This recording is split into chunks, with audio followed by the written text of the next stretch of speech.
Welcome to the Axel Springer's Pioneers Talk. It's our great pleasure to have you, for everybody to be joining into our discussion. Theme of the day is Mission to Mars, and we have a very special guest today, which is Elon Musk. Elon, welcome. Thank you for having me. You're the founder of so many companies, of Tesla, of SpaceX. We're going to speak to that in a minute, but we have more than you in the round. We have entrepreneurs talk today. Great. And let me shortly introduce the other guests in the round. Dr. Hannes Ametsreiter, he is the CEO of Vodafone, the telecommunications company. We have Olivier Reppert, he is CEO of ShareNow, the car-sharing company. We have Markus Essing, the CEO of Philip Morris, undergoing a very strict renovation of its business model, moving away from tobacco. We have Andreas Kreuss, CEO of Einhell, which is a company specialized in trading for do-it-yourself construction and building. We have for batteries. I'm sorry? I said for batteries. And for batteries. Our main business is our platform, battery platform. Battery platform. So we have something in common. Okay, great. Dr. Saka Wörmann, he's CEO of DWS, the big B2C investment company. And Oscar de Boek, he is CEO of DHL Supply Chain. And my name is Christoph Käse. I'm your moderator. I'm with Axel Springer. So, Elon, we just came from visiting your construction site in Greenheide, and I think it's fair to say that everybody was deeply impressed. 12 months ago, this was a forest. There was no sewage. A cardboard factory, technically. A cardboard factory, well, in the sense that the trees were just grown for use in cardboard. So, okay. To be clear, not an old growth forest. It was literally a cardboard farm. Sometimes people wonder, are we knocking down old trees? But it's just, it's actually literally a cardboard farm. So and today... we knocked down a cardboard farm. Okay, but there wasn't any sewage, no fresh water, at least not in pipes, Yes. Underneath the ground, of It does course. rain a decent amount, but yeah. And no electricity. Yeah. And now it's a huge factory, almost. We have a lot of the core shell that's been built, and there's still a tremendous amount of work that goes on, because the building is like, like if you ever get a computer, this is the building is the box that the computer goes in, but the computer is the hard part. Yes. So please tell us, Germans are not really famous for building buildings very quickly. We're in Berlin right now, look at the airport. Berlin Airport, right? How do you manage to build so quickly? Well, it is actually quite difficult to get all the permits, and it requires a lot of effort and a lot of close cooperation with the authorities. So I would definitely not say that it is easy to get the permits. It's not easy. One of the approaches that we did take was to proceed at risk with temporary permits. So there is a way to accelerate things in the system to go with temporary permits, but the risk is that your long-term permit could be denied, in which case that you have to stop everything. And tear it down. Yes. So Most companies are not willing to take the risk of the temporary permit and then the risk of having to stop and tear down. Now, Elon, you're a CEO of a publicly traded company. Very valuable. Okay. Yes, of many publicly traded companies. How do you explain taking this risk to shareholders? I don't know. I mean, frankly, I think there's probably a lot of risk associated with Tesla, and if a low-risk situation is what an investor wants, I would recommend not investing in Tesla. But many still invest in Tesla because they do. believe in speed. Yeah. Why is speed of such an essence? Well, I think the speed is a fundamental determinant of the competitiveness of any company. So especially when there's technology involved. So the rate of innovation fundamentally determines which companies succeed. Which companies are the number one in a particular arena. If one company has twice the speed of innovation of another, provided that company does not die of a self-inflicted wound or have infant mortality, the company with the high rate of innovation will unequivocally win long term. You're building a factory that is geared for 500,000 cars. Yes, to be clear, I very much think that, and I've said this many times, the making of a prototype is easy, but production is hard, especially if you have advanced production techniques that people have not used before. The vast majority of our engineering effort is in manufacturing basically designing the machine that makes the machine. So I can't emphasize this enough. The factory, especially in advanced factories, the hard part, the vehicle design is comparatively easy. So we will aim for 500,000 vehicles a year. That is our goal, to get there as quickly as possible. The only limitation on growth is how quickly can we make cars that are high quality, high reliability. That's the only governing element on the rate of progress. But nonetheless, even with extreme effort, I think it probably takes us until, this is just a guess, until roughly the end of 22 to reach that level of production. What about demand? Not many Europeans drive electric cars yet you're building a gigafactory, as it's called. Yeah, it's giant. Is demand or creation of demand an issue in your mind, or do you think if the car's good, if the car's workable, if it's affordable, it will be sold? Absolutely. Definitely. Yeah, no question. No doubt in your mind. Zero. How come?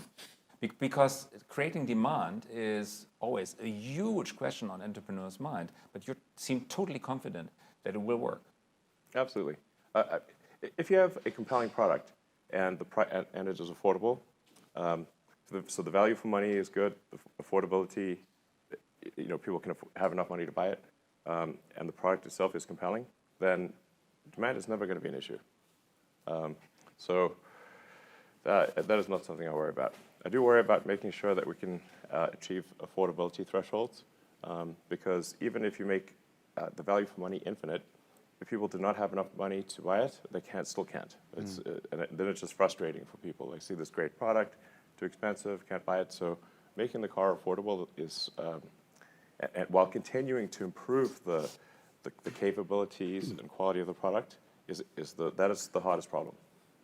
So many people ask, how does Elon Musk manage his life? And I know you have been asked that question a lot of times, and I heard a lot of interviews with you, but still, even I wonder all the time, how do you do this? Because Tesla in itself is a huge, complex operation with factories on all continents almost by now. Almost. Almost, yeah.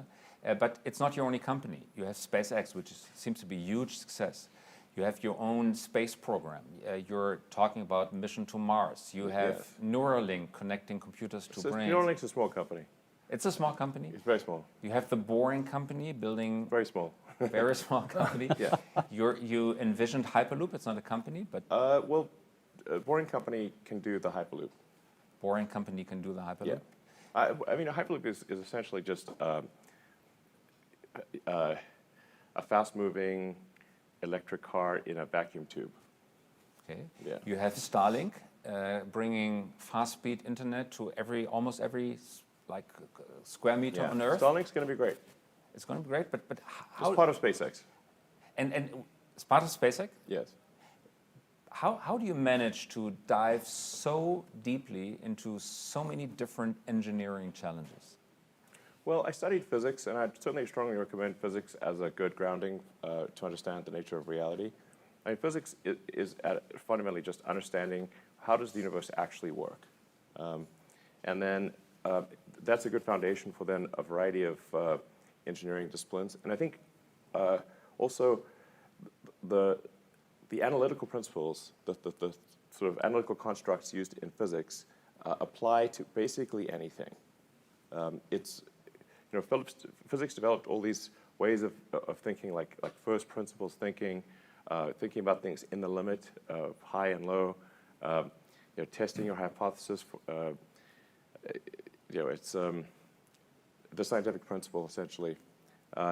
These things are incredibly helpful in all arenas.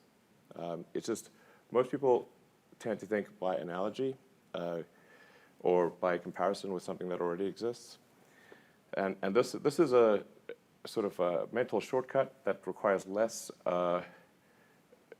brain strain, but it does not. It's hard to get fundamental insights unless you think about things from a first principle standpoint.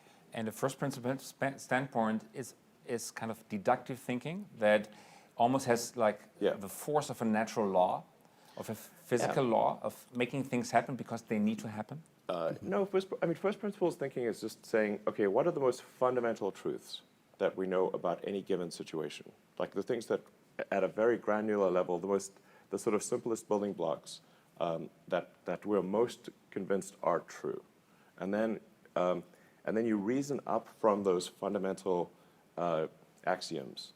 And then it's just sort of cogent thinking would be another way to refer to it as, say like, are these axioms believed to be the most believed to be true? Are they the most relevant? Do they necessarily lead to a conclusion? What is the probability associated with that conclusion? Because reality is really probability. It's not deterministic. It's not one or the other. When did you have the personal epiphany, understanding that this rule that comes from physics applies to the business world? I think it applies to everything, but I don't know, I think probably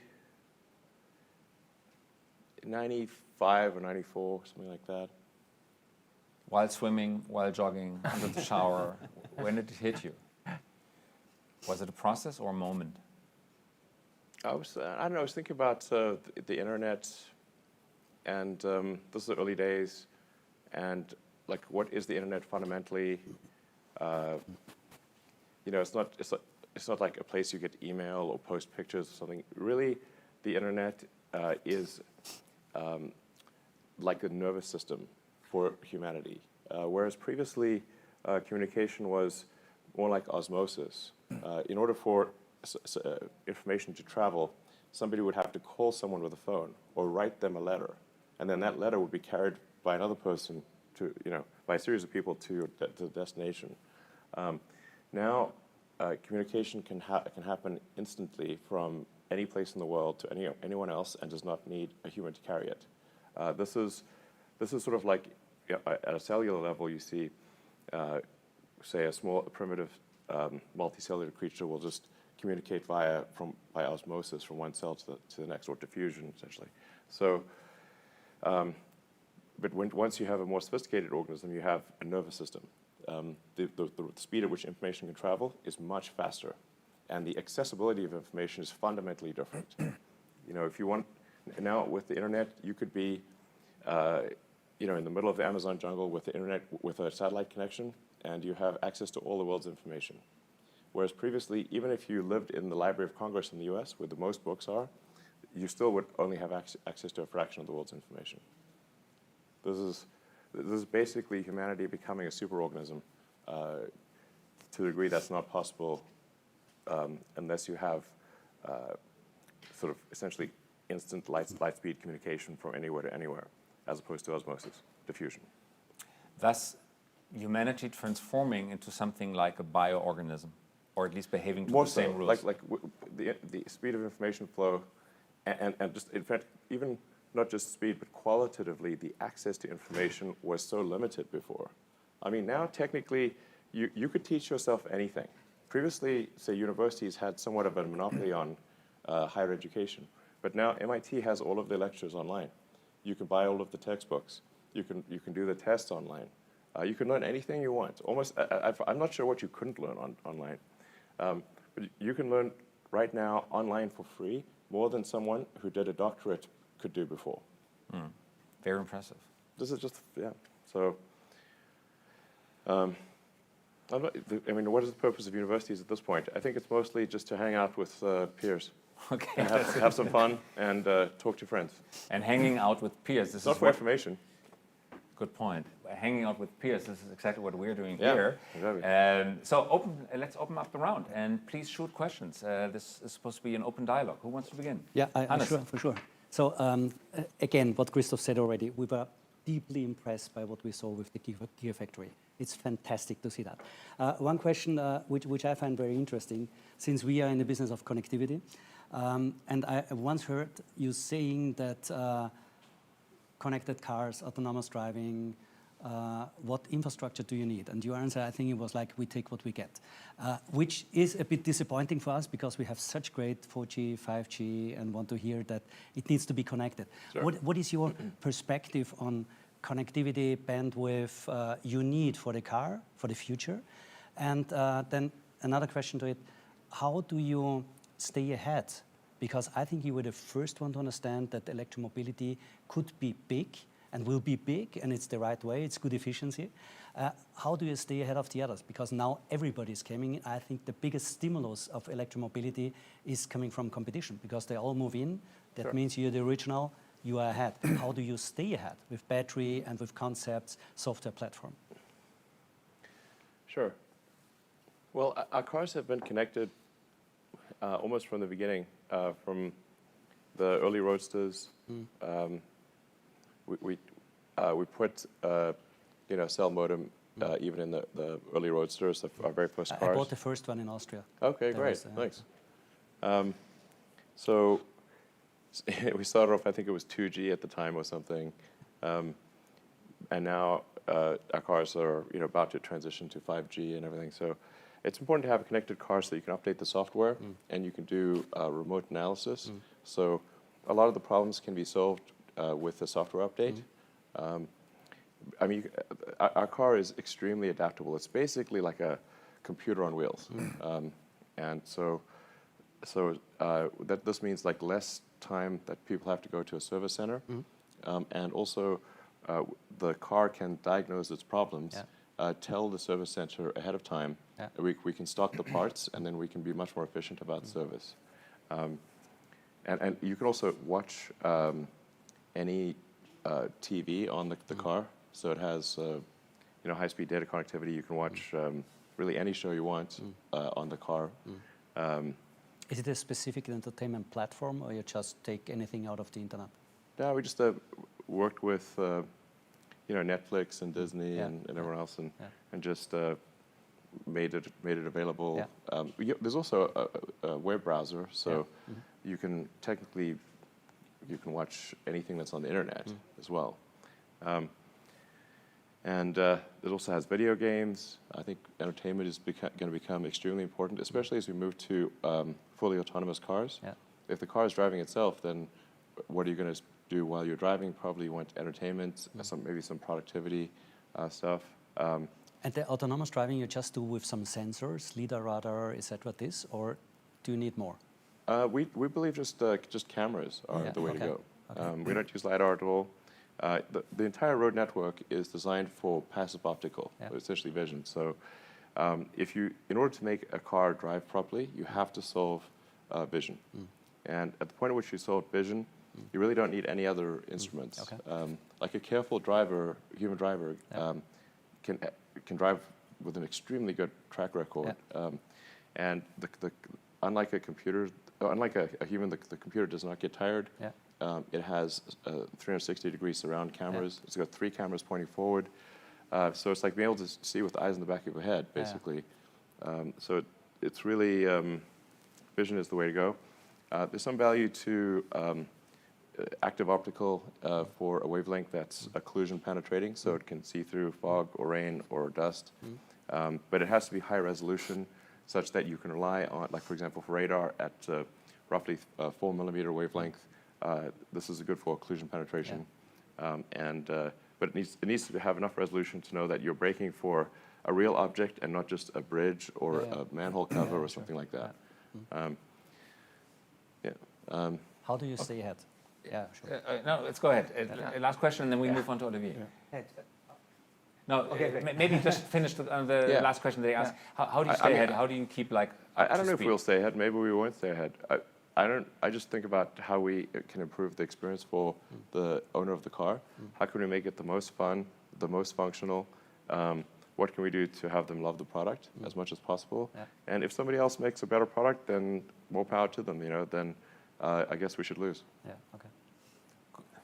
Good yes, answer. Please, Olivier. We at Chernan, we really believe that we can improve the quality of life in the cities, and we love cars, really. We really love cars, but we also believe car sharing is something who makes the usage of car much more efficient, for sure.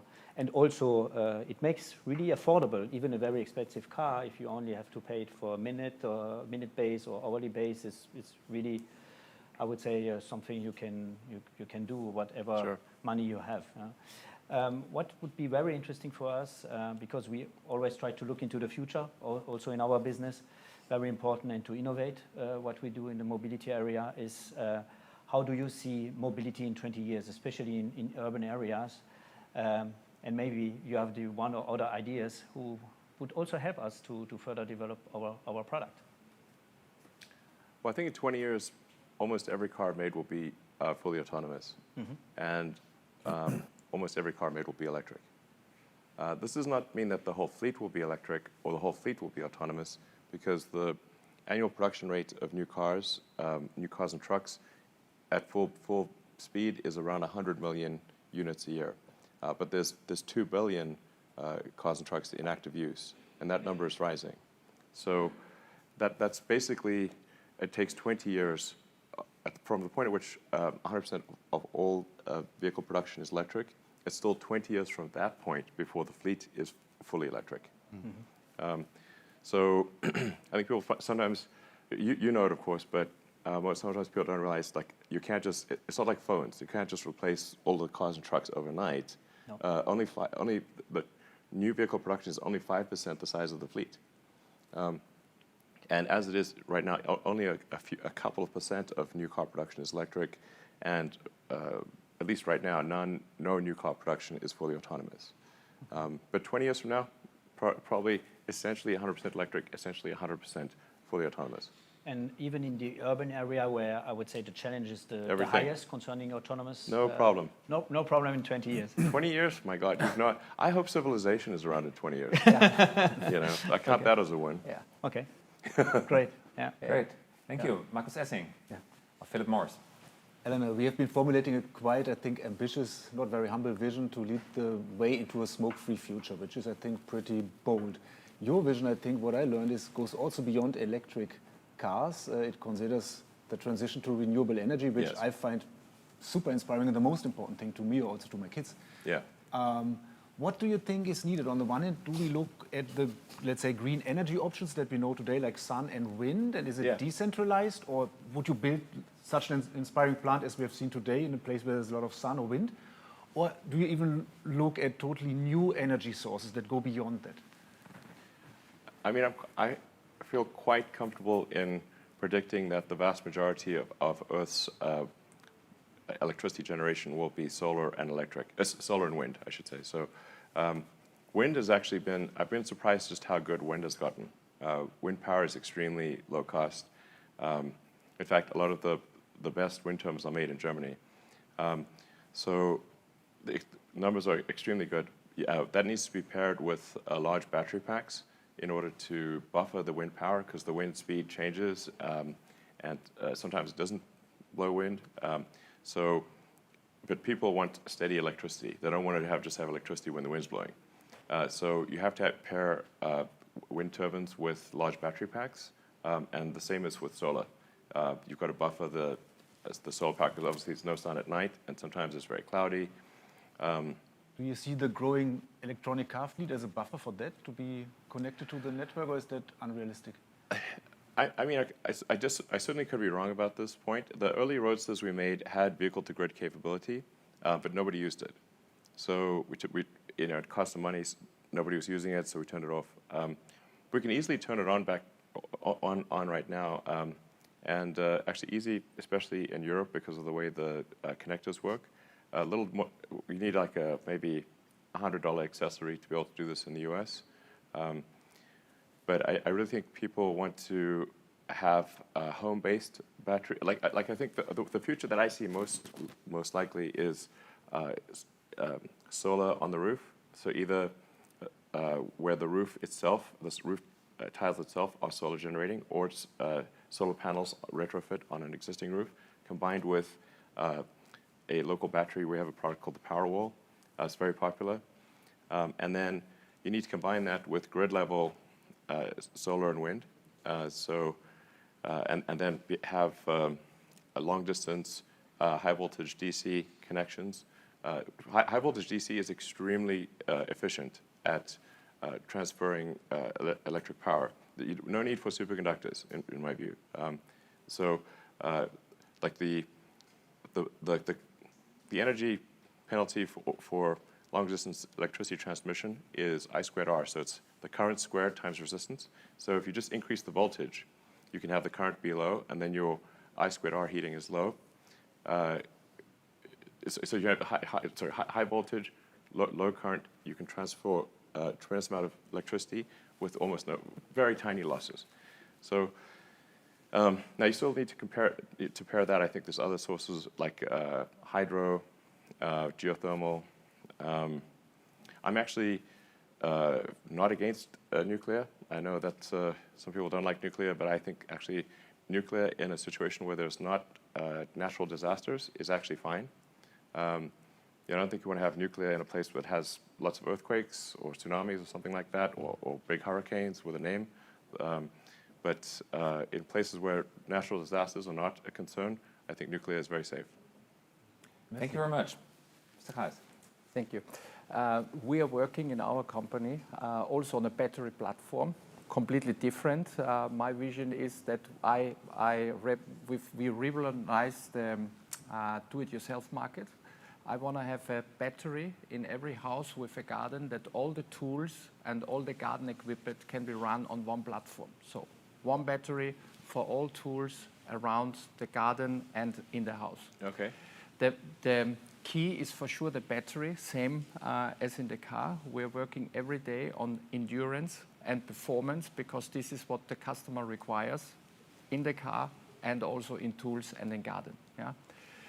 The difference, I think, is we have our charger always with us. Yeah. And when we go all in electricity mobility, what do you think? How fast we can charge the cars, and how long it will take us when everybody drives with an e-car to charge the battery, that we're having not a completely mess in front of the fueling stations? Well, I think most people are going to charge their cars at home. Generally, people will charge their cars where they've charged their cell phones, and that's at home at night. This actually works fairly well with the grid usage, because the electricity usage on the grid is mostly during the day. So you don't actually need a lot of new power plants, given that people primarily charge their car at night at their house. Now, not everyone can do that. Some people park on the street or something, and that's where you need supercharger stations or charging at work. Total electricity power consumption obviously will increase. I mean, when all transport goes electric, all road transport going electric, will approximately double electricity usage, total electricity usage. Like I said, because most of it's at night, that doesn't mean a doubling of the power plants. But we will need to increase the amount of solar and wind, geothermal, hydro, nuclear. I think this is fine, like I said, in order to solve the needs of electric vehicles. My guess is that the majority of the electricity production long term will be photovoltaics, solar, and paired with batteries, obviously. That's my guess. Yeah. Dr. Wörmann, thank you very much, of DWS. Yeah, no, thank you. I think DWS is an investing company in big companies around the world. But I want to congratulate that you have chosen Germany for this fabric. I think might be look into the engineer space. It's a big culture in Germany. I have to say that I'm not native German, but I've grown up here, and this is a really big culture for automobile industry. And I think that you came to Germany is impressive for me. But one thing what I learned is I love Germany. It's great. Yeah, might be we have more time to talk in a later stage. But one thing what I would like to also learn today from you is not to be an engineer, but to think in like a physician. This is important. I think I have 4 young children, so I have to advise them now a little bit differently. I think people should have more kids. Yeah. Seriously. Yeah. No, totally. and no, I mean, people don't have humans. Where are the humans coming from? yeah. Yes. You're right. Got to make them somehow. Yeah, you're right. It take a long time to boot up. Yeah, I have 4, but I have to be carefully. The cars are too small. But again, But I ours. want to say you have revolutionized and I think had a dedication for electric cars. What is your next big thing?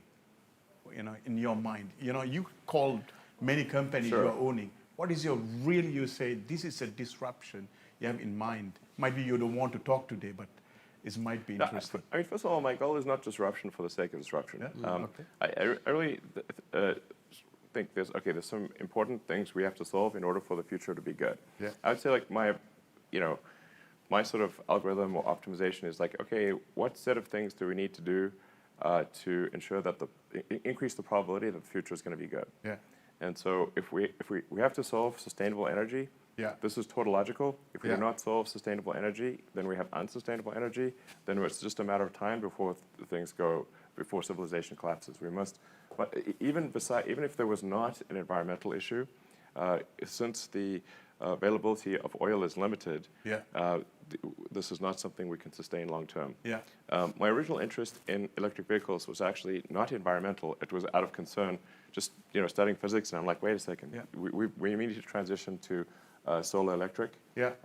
or we're going to have a problem, and we run out of oil, civilization collapses. That's a problem. Now, of Yeah. course, the environmental concerns have added to the urgency, because the more CO2 we put in the oceans and atmosphere, the more we increase the probability that something will go wrong.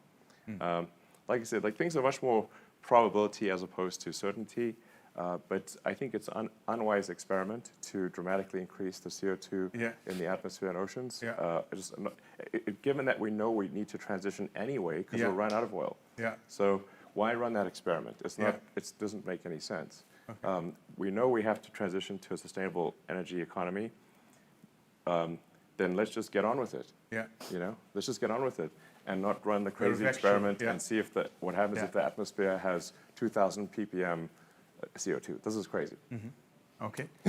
Great. And Thank final you. question. Okay. Thank you very much. And Mr. Bull. Yeah, it's nicely related to the point you were just mentioning. So, so I run DHL and DHL supply chain in there, and we have quite some ambitious plans towards zero emission and optimizing the supply chain of our customers to get to that. But one of the things we obviously always face is that we also run an airline, and that's actually How many planes do you have? the biggest ambition on how do we get that carbon neutral.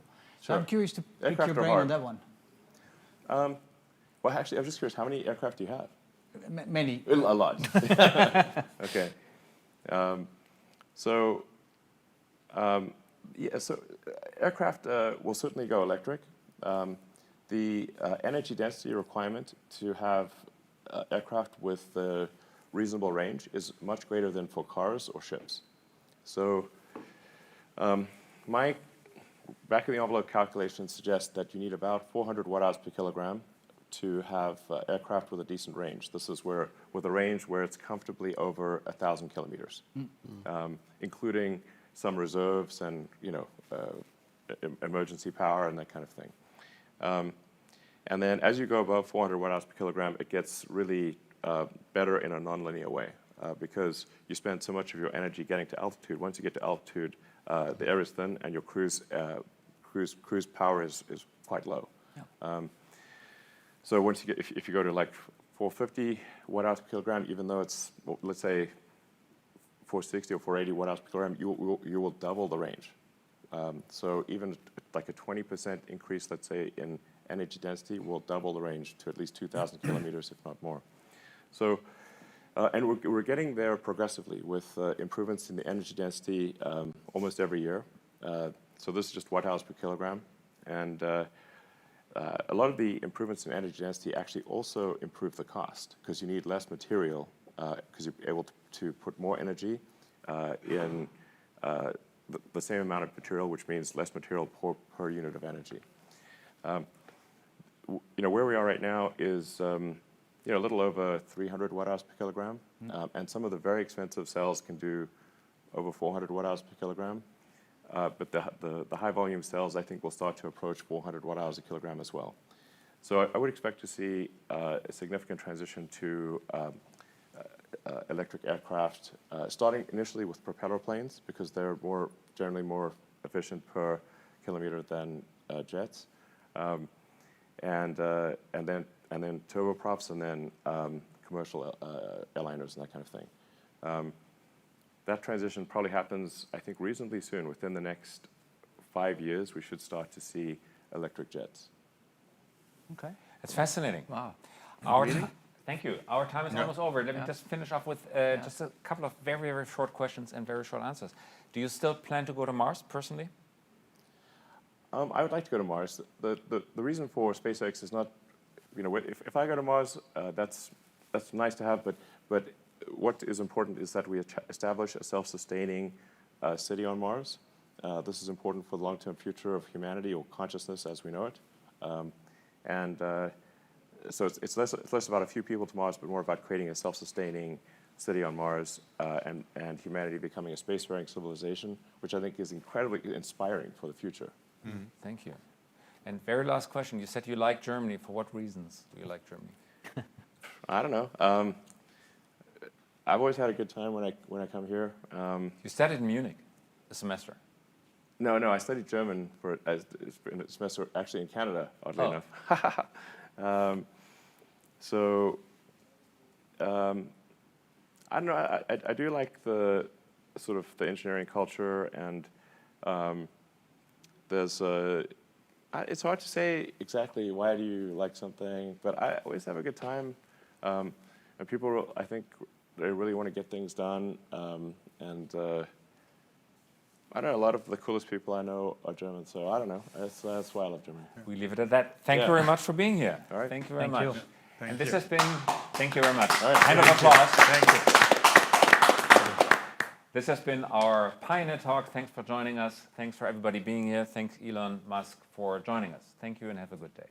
All right. Bye-bye. Thank you. Thanks. Thank you. Thank All you. right.